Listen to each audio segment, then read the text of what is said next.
Filipina di dunia sedang terjadi iklim yang Keraguan cukup sulitnya Ketua Umum Partai Amanat Nasional Hatta Rajasa tampil sebagai calon presiden 2014-2019 didasari pada sulit tercapainya 20% perolehan suara pada pemilihan umum legislatif 2014 nanti. Diramalkan masih didominasi 3 partai besar seperti Partai Demokrat, Partai Golkar, dan Partai Demokrasi Indonesia Perjuangan masih begitu kental mewarnai, sehingga hanya 3 parpol besar tersebut yang bisa mencalonkan siapa presidennya. Selain itu, pengamat komunikasi Undip Adi Nugroho berpendapat di masyarakat luas Hatta belum begitu populer atau dikenal bila dibandingkan nama-nama lain seperti Jokowi atau Dahlan Iskan. Posisinya sebagai Menko Perekonomian justru hanya membonsai sosok figur Hatta.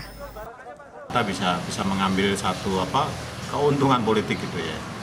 Tetapi memang juga harus diakui bahwa kinerja yang sekarang dilakukan itu ya bagi rakyat belum terlalu signifikan untuk disebut sebagai calon pemimpin kita, apalagi presiden kita begitu ya, karena memang ya belum banyak hal konkret yang dilakukan di tengah-tengah rakyat ya.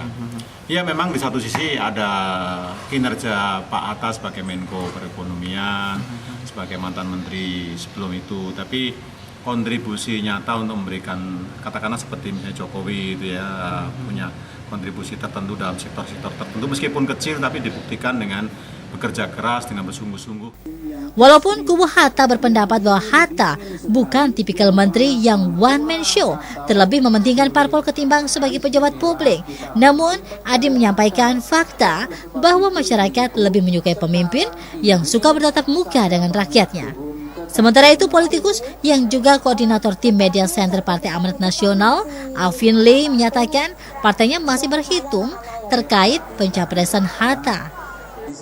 Pada pemilu 9 April besok, bagaimana perolehan suara PAN? Kalau suara PAN itu bisa di atas 15%, itu agak gagah kita. Bisa membentuk koalisi, kemudian mengajukan Pak Hatta sebagai capres.